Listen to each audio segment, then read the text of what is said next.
For those of you watching my channel, when you buy and sell merchandise off of the streets, off Facebook or Craigslist or anywhere else, you have to be super duper careful that you are not buying stolen merchandise, just like we've been seeing all over the Whatnot app and in the news lately, and of course on my recent video about Cool Kicks and the possibility, allegedly, that they were buying and selling stolen merchandise or even counterfeit. The reason is stories like the one we have today, where 5 individuals in the U.S. have been charged with a $20 million theft ring from home improvement stores, of course, Home Depot and Lowe's. This is out of the U.S. Attorney's Office for the Eastern District of New York City. Of course, everyone is innocent until proven guilty in the court of law. This is what they are alleging that these defendants have done, and they have been arrested for this $20 million theft and selling these stolen goods to other people. Now, the defendants, 44, 56, 39, 35, and 30 years old from Queens, Brooklyn, and Queens, New York, arrested just last week. However, I'm not even going to attempt to butcher their names. I'll throw it up here. It's something like, oh, sure, yes, I am. Kai Zhu, Zai Bin An, Jiang Chen, Song Hak Lee, and Kang Zhang, ages 30, 35, 39, 56, and 44 years old, all from New York City, from the Queens, except one of them from Brooklyn. So this story, pretty nuts. We've seen this before, and this is exactly what we saw during even the PPP scams. These guys created fake companies, LLCs, shell companies, and inflated their numbers. They created fake documents showing checks and credit reports and different things. They would go to places like Home Depot and Lowe's. Not very difficult to get credit at these locations. Unfortunately, it's very, very easy for these people to get away with this. Makes it easy for those of us that are honest to go and get a nice $5,000 or $10,000 credit card to do some home repairs, right? But that also makes it easy for somebody coming in presenting to be a business to say, hey, we're going to do a big renovation on our house. We're going to do some jobs. We own a construction company, a couple construction companies. We need $100,000 worth of open rotating credit. So then they come in, they buy a whole bunch of tools, a whole bunch of materials that they never intend on paying back because all of the credit is a fraud. They take that material, they get it delivered, and then they sell it on the street to unsuspecting people like me and you who haven't done their due diligence. Or even, we have done our due diligence, we got a bill of sale, they showed us the receipt where they got the stuff. Everything looks like it's on the up and up until weeks and weeks and months later when Home Depot finally figures out, or Lowe's figures out, they're not paying their bill. Because it takes a month or two before they have to come pay the bill.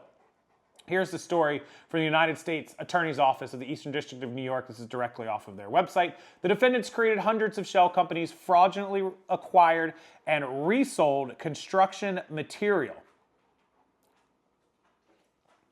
So the defendants created hundreds of shell companies, fraudulently acquired and resold construction materials and appliances, and laundered millions of dollars of proceeds overseas. Obviously, these 5 names appear to be Asian. They appear they could be Chinese or something else in Southeast Asia, so I imagine that's where the money went. A 5-count indictment was unsealed earlier today in federal court in Brooklyn, variously charging 5 defendants with conspiracy to commit wire fraud, conspiracy to commit bank fraud, access device fraud, I guess using your phone to do it, and conspiracy to commit money laundering. The charges arise from more than a 2-year scheme to fraudulently acquire and resell over $20 million in building and construction materials and appliances from home improvement and hardware stores throughout Brooklyn, Queens, Long Island, and elsewhere. Why this took 2 years, over $20 million, that's what? $10 million a year, that's almost $1 million a month, $800,000 a month, $900,000 a month, and they weren't making payments on this stuff, and they took them 2 years to figure it out, or 2 years to build the case. I'll never understand why it does. So the defendants were arrested this morning and will be arraigned this afternoon before United States Magistrate Judge Seth D. Eichenholz. Joseph Nocella Jr., the United States Attorney for the Eastern District of New York, Matt McCool, Special Agent in charge of the United States Secret Service, and Jessica S. Tisch, the Commissioner of New York City's Police Department, announced the arrests and charges that for these defendants, the tools of their trade were not hammers and nails, but fraud and deception. They enriched themselves by targeting programs designed for hardworking consumers and small businesses to buy materials for construction and home improvement, stated the United States Attorney Nocella. Today's arrests serve as a warning to those who try to profit from retail fraud, that crime doesn't pay. Yeah, so they'd get all this stuff on credit. A lot of times, Home Depot and Lowe's, my dad was in the construction business after he retired from the military. He was a general contractor.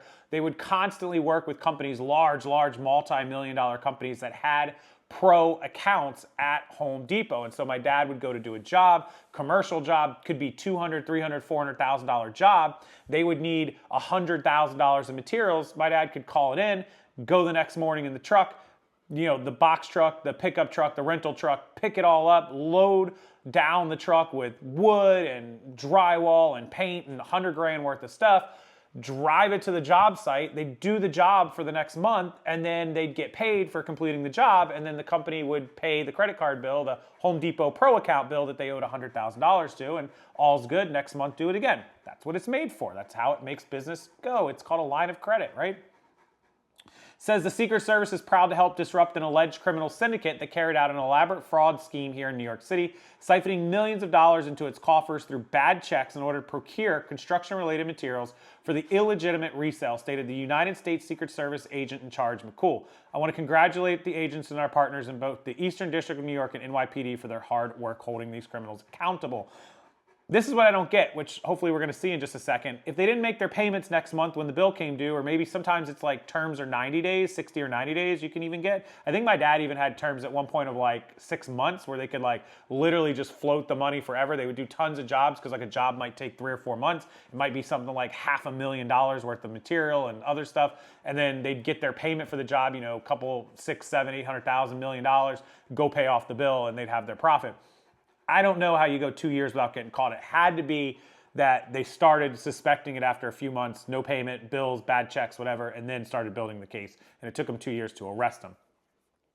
These defendants allegedly deceived credit lenders with bogus bank checks to steal more than $20 million of merchandise from the stores.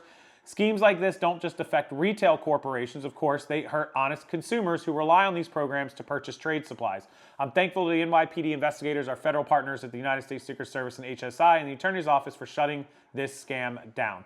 So from approximately July 23rd to September 2025, the defendants and their co-conspirators opened or caused others, they always have a big community in those little pockets of Southeast Asians and other things, no racist things intended, that's just how it is. Little China, little Italy, Asia, wherever it is, whether they're Asian, Italian, Irish, they always have their communities, so they have a lot of people at their disposal to participate in these scams. They caused others, acting at their direction, to open hundreds of lines of credit that hardware and home improvement stores made available to customers through the store's partner banks. These lines of credit included traditional consumer credit cards, which were designed for individual consumer personal use of the store, and commercial lines of credit, which I just described to you guys, which were aimed primarily for small businesses to purchase goods at the stores. The defendants opened many of these credit lines in the names of other people in their community or on the behalf of shell companies that had recently been founded or incorporated, were created in the names of straw owners, and or had no legitimate business operations.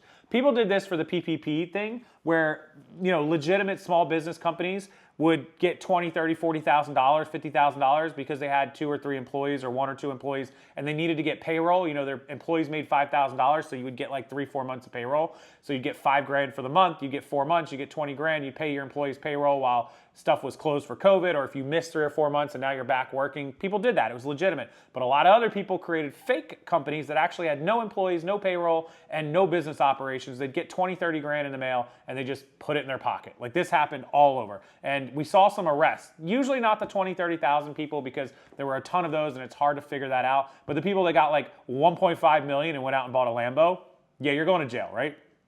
Same with these guys. If they had just scammed some credit cards or some small lines of credit for 10 or 20 grand, they may not have gotten into the trouble that they're in, even though it's still a crime and it's fraud and it's probably a felony.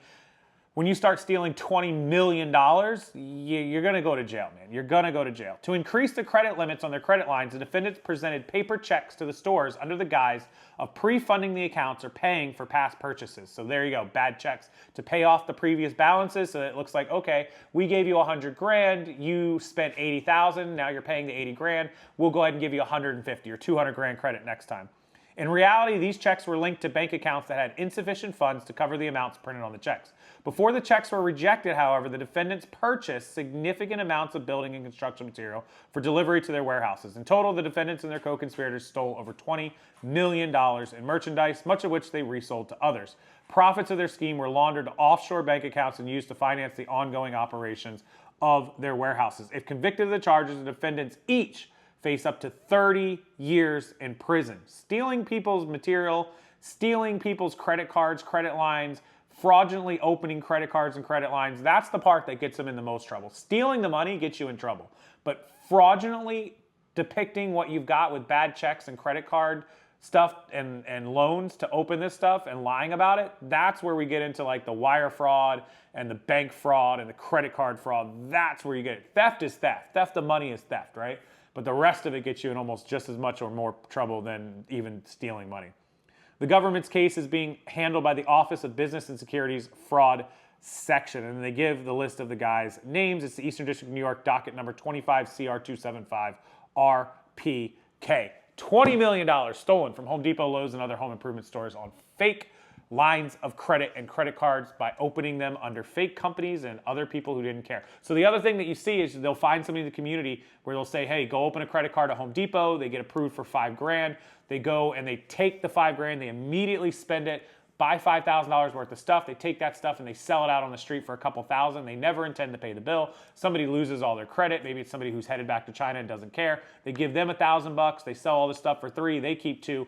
That's the way they do it as well. I used to see people do that in the cell phone industry. They'd go get 4 brand new phones, sell them off, never pay the bill. The full amount would come due, and they would never, ever do it and crash their credit. They would do it with homeless people. It was an absolute racket back in the day. You had to be very, very careful where you were getting any of your merchandise from, so you avoided, because it wasn't stolen merchandise, it wasn't counterfeit, but it was fraudulently obtained merchandise, or merchandise obtained under fraudulent means. So just something to think about. I appreciate it as always that you guys are here and watching these videos. I'm going to be gone all week in Dallas, so I'm going to get up as many videos as I possibly can for you. This video should probably publish on Tuesday or Wednesday. I'll have to see when I get time to put it up, but I'll get edited and loaded for everybody to consume. And I appreciate everybody who took time to watch all the previous videos. Thank you for that. Make sure if you didn't, you go check them out, including the Whatnot live arrest, the raid, live on Whatnot stream. Go check that video out. It has like 11,000 views, and go check out some of the other content as well. Thank you for being here. Hit that like button, subscribe to the channel, check out the links in the description box before you go, and make sure you email me, rockstarflipper@gmail.com, if you have questions, comments, concerns, or you want to join me as a partner in my 4th quarter reselling project of wholesale and profits. Make sure you hit me up and check out our listing service, Easy Lister, automatic eBay listings generated for you in seconds for 50 cents a listing. I'll put all of it in the description box, and I'll see everyone in the next video.